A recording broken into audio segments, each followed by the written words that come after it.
After graduation, I thought the hardest battles were behind me. I was wrong. My grandparents' estate, $1 million, and the house that held every memory of love they gave me was left in my care. But last week, my parents and sister pulled into the driveway with a moving truck. They smiled like they already won. The house is ours. You're out Friday. I stood on the porch, calm, almost cold, and said, "Do you really think I'd let that happen?" 2 days later, when they came back with movers, they froze. Someone else was already waiting for them, holding the folder that would end their game. I'm Kyle, and this is my story. I'm about to share something close to my heart. But before I do, can you say hi in the comments? Or tell me where you're from. I love hearing how far my story reaches. It's always good to know I'm not alone in this. Thank you. And now, let me tell you everything. And if you find my story worth hearing, please don't forget to subscribe to this channel. Every voice, every listen keeps me strong. The harbor smelled of salt and diesel, a mix I had known since I was a kid hauling crates on the docks. That evening, the sky over Portland turned the color of bruised peaches as the last notes of applause from the MBA ceremony faded. Families clustered for photos, laughter echoing off the old brick facades. I stood alone at the edge of the pier, my cap in my hand, staring at the row of empty chairs where my parents and sister should have been. They never came. For a moment, I wanted to believe traffic held them up, that maybe a storm on I-95 had delayed them. But I knew better. I'd always known better. This was their pattern: lyrics recital, lyrics audition, lyrics apartment lease, all more important than showing up for me. I whispered into the ocean air, low enough for only myself to hear. No one writes my story for me anymore. Not them. Not anyone. The memories came in sharp fragments. High school graduation me scanning the crowd gown, clinging in the June heat. They arrived late, explaining they had to rush Lyric to a violin competition. They stayed long enough for a few stiff photos, then vanished. My father told me like it was a life lesson. Independence teaches you to value what you earn. What it really meant was, don't expect us to show up. College years, nights unloading lobster traps to pay tuition, mornings chasing scholarship deadlines. When I finally got into the MBA program, I told my father with the shaky excitement of someone who wanted his approval. His reply was simple, flat. Figure it out yourself. I did. But that sentence carved something permanent into me. There had been one refuge. Weekends at my grandparents' house on Penobscot Bay. My grandfather Elliot teaching me how to mend a fence with his calloused hands, my grandmother Vivian coaxing blossoms from the stubborn camellia bushes. They never compared me to Lyric. They never measured me against anyone. In that weathered stone house with the red camellias by the porch, I felt chosen, not overlooked. Back in Portland, the night settled heavy. I checked my phone, no texts, no calls, not even a hollow congratulations. I slid the phone into my pocket and walked down the cobbled street lined with gas lamps and coffee shops closing up. I typed a note into my phone. Protect what's worth keeping. I lifted my eyes to the dark waves. If my family wouldn't protect me, then the question was clear. Did I have the strength to protect myself? And what about the legacy my grandparents had built? As if in answer, my phone buzzed. A voicemail from an unfamiliar number. This is Henry Caldwell. I need to speak with you about the estate of Elliot and Vivian. Camden smelled like home brine, wood smoke, fried clams wafting from the pier. Henry Caldwell's office sat on the second floor of a weathered building, its stairwell creaking underfoot. Inside, the walls were lined with shelves of ledgers and case files, the air thick with dust and the faint sweetness of pipe tobacco. Henry was older than I remembered from town meetings, his glasses sliding down his nose as he gestured for me to sit. He folded his hands, deliberate, then said words that seemed to split the room open. Your grandparents left you everything. The waterfront house, the accounts, in total about $1 million. Full authority rests with you. For a second, I couldn't breathe. Not because of the money, but because it felt like something I had craved my whole life: recognition. Not favoritism, not charity recognition. Henry leaned back, slid a thin envelope across the table. There's a sealed addendum from Vivian. She asked that only you open it. It's hidden behind their wedding photo in the living room. I drove straight to the house on the bay key, trembling in my hand as I opened the door. The air still smelled faintly of my grandmother's cinnamon bread. I lifted the wedding portrait from the wall, pried open the back, and found the letter. Her handwriting curled across the page. "We chose you because you chose us. You showed up when it mattered, not for a picture, but for a promise. Keep this home alive, not sold. 5 years at least. Protect it for the community that gave us everything." I sank onto the couch, letter pressed to my chest. She hadn't just trusted me with walls and money, she'd trusted me with memory, with duty. Outside, the camellias were in bloom, defiant red against the gray sea air. I stepped onto the porch, touched the petals, and felt her presence in every vein. Clara Webb shuffled across the lawn with her shopping tote. She waved, then leaned closer with the ease of an old neighbor. "Strange thing, your sister stopped by a few months ago, asking what this place might be worth. Said she needed to see the deed for work. Odd, huh?" The pit in my stomach tightened. Later that night, my phone pinged, an Instagram tag from Lyric. A staged family photo in front of our parents' house, fairy lights twinkling in the background. Caption, "Family first." She'd tagged me as if daring me to respond. I didn't. Henry's warning echoed in my head, disputes over fairness, trouble over inheritance. He urged me to get the paperwork locked down quickly. When I left his office the next morning, I spotted my father across the street talking to a local realtor I recognized. The moment he saw me, he turned away, pretending not to notice. The storm wasn't coming. It was already here. Boston moved fast in a way Camden never tried to. I took the morning train, sat by the window, and watched the coastline slip past like a reel of old film boats, salt marsh smokestacks, then brick and steel pulling tight around the horizon.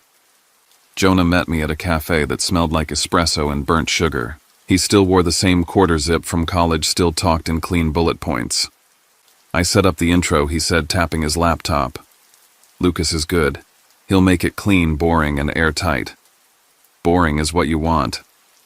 Lucas Reed's office was 3 floors up in a row building with green shutters and uneven stairs. He greeted me with a firm handshake and a legal pad already half filled. He didn't waste words. "Irrevocable trust," he said, underlining the term. "Title moves from you to the trust. The trust owns an LLC. The LLC holds the house and the financial accounts. New bank accounts under the LLC. All utilities, electric, water, internet shifted to the entity. You remain trustee with exclusive control.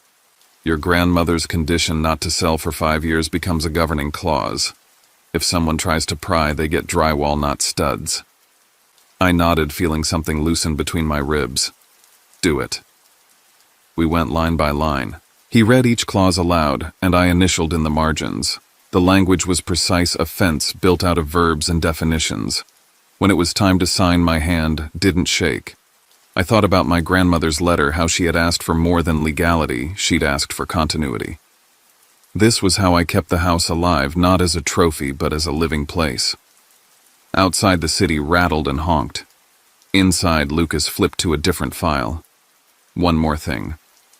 I looked through county records before you came. 4 months ago, someone requested a comprehensive deed and lien search on the property using an intermediary. The requester listed a shell company out of Bangor. The address matches an office used by a notary who had disciplinary issues a few years back. The name attached was D. Markham. He let that sit, then added, "No violation on paper. But it's the kind of chess move made 3 turns ahead." I pictured my father on that sidewalk with the local realtor. I pictured Lyric asking a neighbor about the deed, the way she said "for work," like it made the request harmless. The pieces didn't feel random anymore.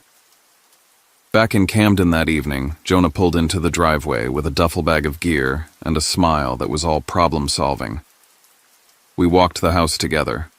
"Angles," he said, crouching by the porch beam. "You want coverage, but you don't want the cameras to look like a dare." We tucked one in the corner trim of the porch, another above the hallway arch, a third behind a vented bookend in the study where my grandfather kept a brass compass. The system mirrored to my phone and to a local hard drive in a locked metal box.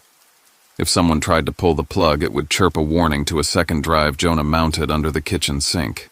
Every feed backed up offline. While he ran cable, I made a list at the dining table. Change locks. File address changed to a P.O. box. Transfer CMP Water District and Internet to the LLC. Keep a log of every call and visit. I found a thin cloth-bound notebook in my grandfather's desk and wrote the date at the top of the first page. All contacts regarding house. It felt old-fashioned on purpose. Paper has a way of slowing people down. By afternoon, the house was bristling with quiet eyes. Jonah wiped his hands and stood back to admire the invisible. Anyone tries a drawer, you'll know, he said. And if they bring someone in with a tool bag after dark, you'll know that too. My phone lit up with my mother's name. I let it ring once, then answered.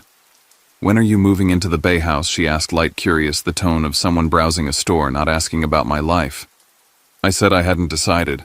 She pivoted to lyric. She's so excited about expanding her business. There's an opportunity if the timing is right. I kept my voice, even offered nothing. After we hung up, Lyric texted an hour later, bubbles popping up fast. We should sell while the market's hot and split it. I could open my studio next month if we do it right. I typed and deleted, then settled on. Let's revisit later. A lot is in motion. That night I drove back to Portland. The city felt cooler, cleaner, like a boundary. I filed service changes and sat with the bank to open new accounts. The manager, a man with careful hands, asked about projected inflows and maintenance expenses. I gave him numbers and dates, practiced and calm. On my way out, I bought a small lockbox and a stack of stamped envelopes. Control is 100 small decisions in a row. The calls didn't stop. My mother left a message about family unity. Lyric sent me a photo of her standing in front of a mural with a caption about vision boards.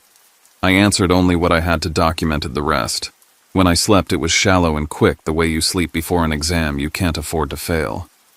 A few days later, Lucas emailed a compiled report of the county lookups, including the line that made my mouth go dry. The search tied to D. Markham had requested certified copies of prior deeds and notary acknowledgments. Not illegal, but corner of the eye worrying. I forwarded it to my private email and printed a hard copy for the house file. If someone was assembling a story, I wanted mine indexed. Before bed, I opened the notebook and wrote, plan for next attempt, do not argue. Document. Bring a witness when necessary. No doorways without a camera. Outside the window, the harbor tug blew a low horn that vibrated through the glass. I stared into the dark until my phone buzzed with a message from an aunt in Boston. Heard you're keeping everything. What about Lyric? I placed the phone face down and looked at the trust papers on the table, the clause anchoring 5 years like a keel. The weather was changing. You can smell a front before the rain comes.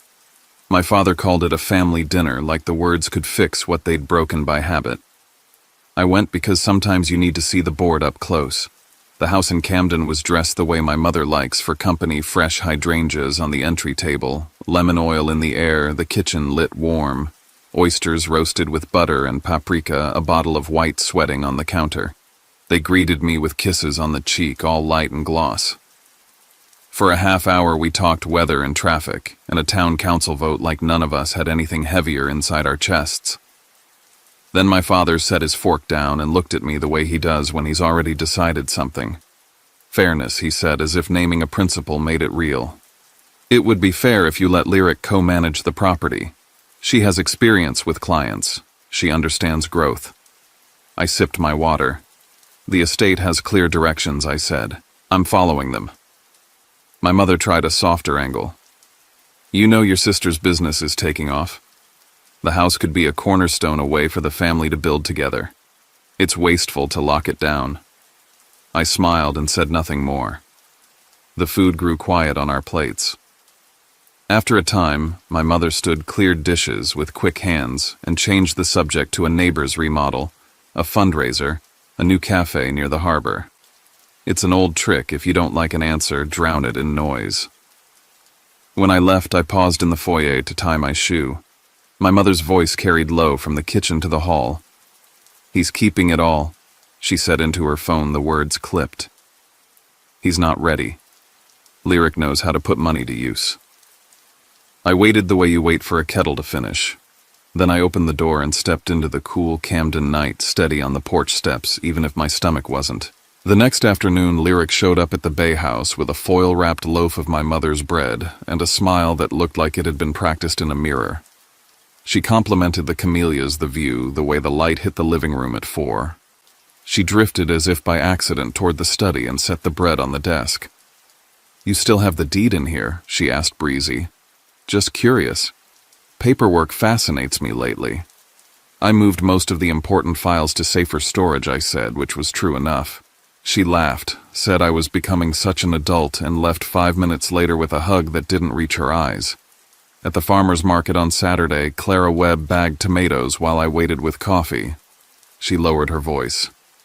"Your sister's been talking to folks, asking what the place might fetch, asking where your grandparents kept documents. Strange lines of curiosity. Thanks for telling me," I said. I meant it. I also meant to keep my pulse even. That night, a motion alert pinged my phone at 12:41 a.m. I rolled out of bed and opened the live feed. 2 figures in the yard. My father and a man I didn't recognize. They tested the back door handle and the window latch near the kitchen. When the security light popped on, they stepped back into the shadows, waited, tried once more, then gave up and left. I watched the grainy playback twice, then saved the clip to the hard drive, and to a separate thumb drive I labeled in red. I didn't call. Not yet. Silence can be more instructive than a confrontation.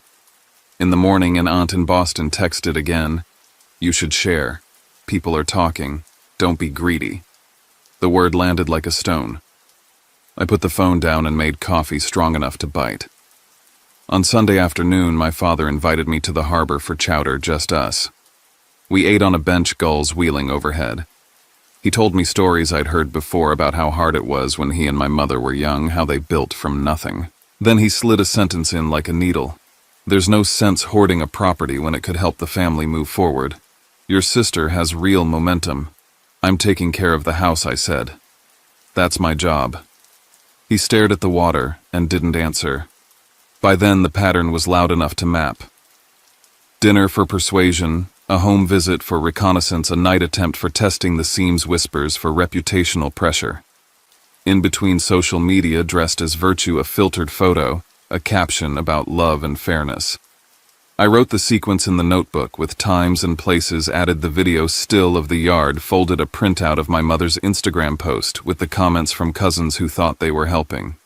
None of it surprised me. All of it clarified me. When I ran into Clara again, she squeezed my forearm the way older neighbors do when words aren't enough. "You look like your grandfather when you make that face," she said. "The one that means you've decided." Back home, I walked the perimeter at dusk, the air cold and clean, the camellias glowing like coals under the porch light. I checked each door, each window, pressed my palm to the wood of the study desk like it could relay strength back through the grain.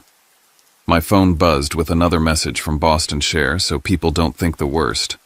I set it beside the trust binder and stared at both until the room went quiet. Holding my ground wasn't complicated. It just had to be consistent. Don't be baited. Don't be bullied. Don't explain more than the documents already do. If they wanted a fight in the driveway, they wouldn't get one. If they wanted a paper trail, I would give them one mine.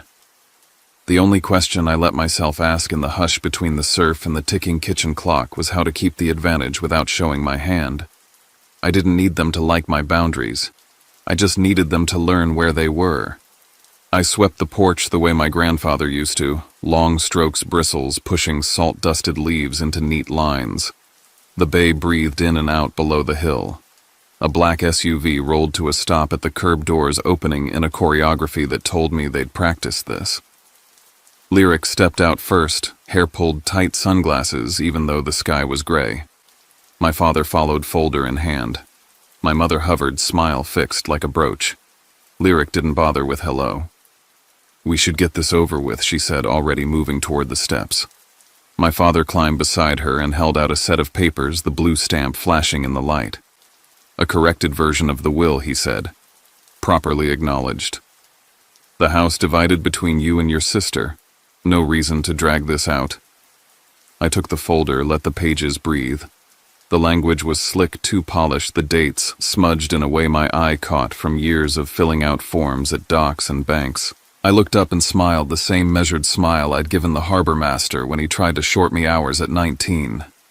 "Is that so?" I said, and handed the folder back. "I'll stick with the original instructions." Lyric stepped closer, perfume sharp and floral. "Don't be stubborn," she said. "This is a chance for us to fix what they overlooked." She glanced past me toward the study. "You still keep the documents in there." "I keep what matters where it belongs," I said. "You can see yourselves out." They left with the stiffness of people who hadn't gotten the reaction they rehearsed. The SUV's taillights blinked at the bottom of the hill, and then were gone. I pulled out the cloth-bound notebook and wrote the time, the weather, their exact words. Then I took a photo of the entry and emailed it to myself. Paper and pixels side by side. Clara Webb called while I was still at the porch rail. "Your father stopped by Coastal Realty," she said, voice low like gossip was a duty. "Asked for a quick range on waterfront listings. Said he was doing research for a friend. We both know what that means." "Thank you," I said, "for calling me first." At home that night, the screens told their own version. Lyric posted a photo of the house from the road angle, tight, no address, but anyone local would know. Caption, "Real love is fairness." The comments bloomed fast. Cousins I hadn't spoken to in years typed heart emojis. A neighbor wrote something about sharing blessings. I set the phone down and let the room go quiet. The camellias knocked softly on the window in the wind. At 1:12 a.m. my phone buzzed with a motion alert. I slid from bed and opened the live feed. The study camera caught a sliver of shoulder and a hand at the desk drawer. Lyric alone, hair loose, now the glow from her phone lighting her face. She lifted the drawer, took photos of envelopes that held nothing more than appliance manuals and a stack of paid tax receipts, then closed it carefully, as if careful erased intent. I saved the clip to both drives and wrote the minute in the notebook with a long underline. Morning brightened slow. I drove to Portland to keep the routine intact. Work emails, a client call about a summer launch, the kind of normal that steadies your hands. At lunch, a classmate from the MBA pinged me a photo from a networking event downtown Lyric in a fitted blazer, her arm around a local broker, captioned with a promise about expanding her firm this quarter. I stared at the screen until the text went blurry, then closed the app and answered 2 client briefs in a row just to prove to myself I could. That evening I spread the fake papers across my kitchen table and reached for the notes Lucas had sent. The seal on my father's folder matched a name I already knew from the county search, initial D, last name the same as the notary, with a history. The address on the acknowledgement line listed a suite and banger that belonged to a company with no website, no phone number, the kind of office that exists to collect mail and dodge questions. I traced each line with my finger, then slid the papers into a plastic sleeve labeled with the date and a short description. Evidence is less about drama than it is about order. The calls started after dinner. 1 from my mother that I let go to voicemail. 11 from Lyric that I watched rack up until the phone screen dimmed and lit again. Her last post of the night was a selfie with mascara tracking at the corners. Some betrayals hurt more because they come from blood. I didn't respond. I wrote the number of missed calls in the notebook and turned off the lights. The house hummed a refrigerator, a baseboard heater, the old rhythm of a place that had learned to withstand weather by standing still. I swept the porch at dawn, the bristles whispering across wood. The bay looked iron flat, the kind of morning where boats stayed tied. I felt it then, more than thought it. The quiet part of the fight was ending. The next time they wouldn't come with polite paper and staged photos. They'd come to move me by force of narrative, or failing that, by force of bodies and boxes. I tightened the bolt on the screen door, checked the porch camera's angle, and waited for my coffee to drip into the pot, one patient beat at a time. Preparation steadies the blood. I drove to Boston with a folder that had grown fat, printouts of the trust, the LLC filings, the utilities transfer confirmations, the county pull sheets, the camera stills, the logbook entries copied onto letterhead. In Nia Kapoor's office, the blinds cut the sun into long bars across the conference table. She read fast, lips pressed thin, then looked up at me like a coach about to send a player in. "You've done the work," she said. "Now we control the setting. We planned it like an event." I called Miles Thornton at the county office and asked him to stop by the house on a casual basis, a welfare check, a community courtesy. He agreed without hesitation. He'd known my grandparents for 30 years. On the drive back, I pulled off at Camden Hills and walked to the overlook where the bay spreads out like a map. I stood there with wind cutting through my jacket and said out loud what I needed to hear. Hold the line, speak only to facts, keep witnesses near. The morning they chose arrived with a hard blue sky. I set the trust binder on the living room table beside a vase of red camellias and the framed letter my grandmother had written. I unlocked the front door and left it open to the screen, then made coffee and waited for the road to tell me they were close. Engines first, then gravel snapping under tires. The SUV with a moving truck behind it, the company logo painted across the side in cheerful fonts. Doors slammed. Lyric led again. "This is happening today," she called from the porch steps. "You can pack what you want, but we're not waiting until Friday." I stood. "You think I'd let that happen?" She blinked confusion crossing her face like a quick cloud. "It's already decided," she said, but her voice didn't carry the way it had before. My father stepped into the doorway with fresh copies of the bogus papers. My mother stayed near the driveway, directing movers toward the path with a brisk wave. "Let's be adults," my father said. "Sign the acknowledgement. Hand over a key. We'll sort the rest in mediation." A second car pulled in county plates. Miles climbed out in his windbreaker, nodded to me, then took in the scene: the truck, the papers, the family arranged like a tableau. He walked to the table, glanced at the binder, read the first page with the calm that can only come from dealing with disputes for a living. "This property is held by a trust," he said, voice even. "The trustee is present. These documents you're waiving don't match records on file, and the acknowledgement appears irregular. I'm advising you to stop immediately. You can't tell us what to do," Lyric snapped, but she stepped back half an inch. The movers slowed. I slid the cease and desist draft from the folder and set it beside the camellias. "Before you go any further," I said, "understand that everything after this point is documented and will be used where it belongs." My father's certainty cracked. "We were just correcting an error," he said, looking to my mother for reinforcement that didn't come. "You tried to correct the past," I said. "The law doesn't work that way." My phone buzzed. "Nia." I put her on speaker. She introduced herself to Miles, then spoke clearly into the square of the room. "We have evidence that the contested documents were prepared through an out-of-state filing service using a notary previously disciplined by the state board. The requester name matches one already flagged in the county's inquiry logs. If this continues, we will file for injunctive relief and refer the matter for criminal review." She paused. "For the record, the trust instrument prohibits sale for 5 years and vests authority solely in my client." Across the room, the lead mover made a small circling motion with his hand. His team lifted nothing. My mother's mouth tightened, then flattened altogether. Lyric's eyes went glassy with anger that didn't have anywhere to land. "You'll regret this," she said, but it sounded thin, like a paper banner in wind. Miles took a photo of the bogus packet, the truck, the porch. "We're done here," he said to the movers. "If you proceed, you'll be part of a report you don't want your boss to read." The men nodded, backed down the steps, and began to close the truck's ramp. The street grew quiet the way a room does after someone has shouted and realized it didn't change anything. In the hours that followed, the mess moved online. My mother organized a family group chat and began sending paragraphs about me, isolating my grandparents at the end about how I'd misunderstood their wishes. A cousin chimed in with a lecture about kindness. Screenshots poured in from Tessa Brooks, who'd been added by mistake once and never removed. I saved everything. By late afternoon, a notice hit my inbox from the state licensing portal. Lyric's firm had placed her on leave pending review of a complaint. No names in the notice, but the timing wasn't subtle. I looked at the camellias on the table petals, heavy and perfect, and thought of my grandmother's hands in the dirt. Clara knocked at dusk with a grocery bag and a look that said she'd seen the truck from her kitchen window. "You okay?" she asked. I told her I was. I wasn't sure if it was true, but the word fit better than it had a month ago. She handed me a thumb drive. "Your camera emailed me a clip by accident," she said, almost sheepish. "Or on purpose. Nighttime. Your sister in the study." I added it to the folder without comment and poured her a glass of water. We stood at the sink and watched the sky turn violet. When she left, the house settled in around me.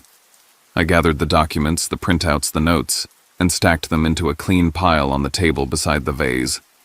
The porch light flicked on by timer. In the hallway, the study camera made its soft mechanical blink.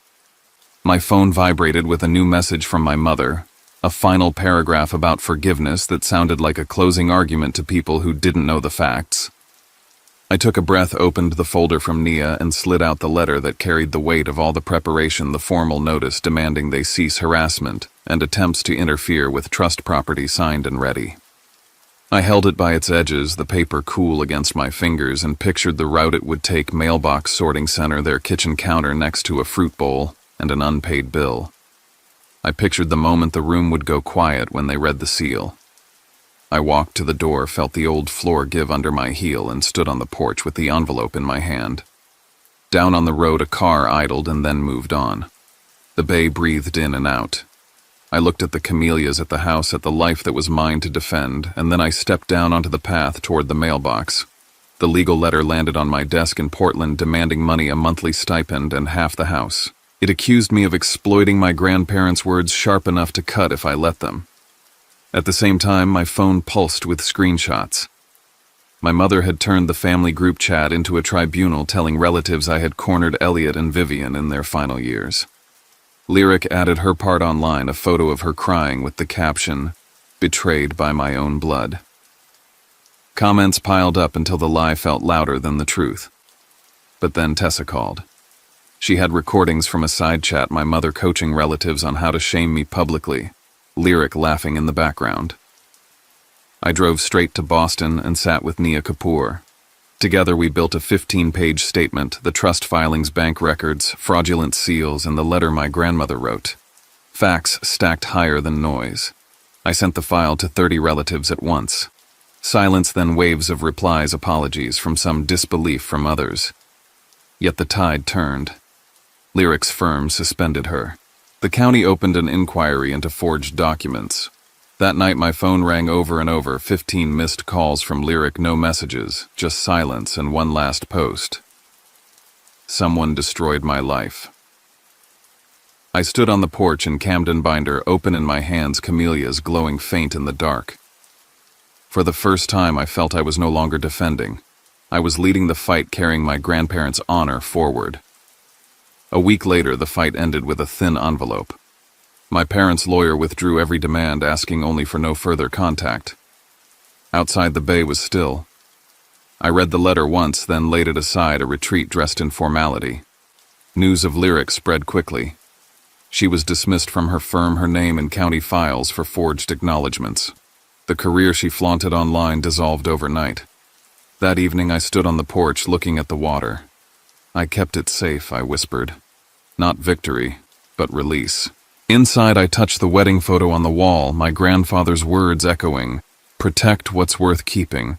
Don't wait for someone else." Clara came by with a young camellia plant. They'd be proud, she said. I placed it beside the old bushes, new roots beside old. At Camden Hills I wrote to Tessa, thanking her, telling her one truth I now carried. Family is no excuse to accept harm. Cleaning the study days later, I found a notebook hidden in a drawer. My grandparents had tracked every expense I'd helped cover, every repair, every hour, with a final line. We saw every sacrifice. We never forgot. My chest ached at their silent witness. Soon, an invitation arrived from Boston to speak anonymously at a symposium on legacy. I said yes. Pain could become a lesson. One last night I sat on the porch, wrapped in a blanket. A camellia petal dropped onto the step as the tide moved steady below. Setting boundaries isn't selfish, I whispered. It's respect. The bay answered with its patient rhythm, carrying the truth out to sea.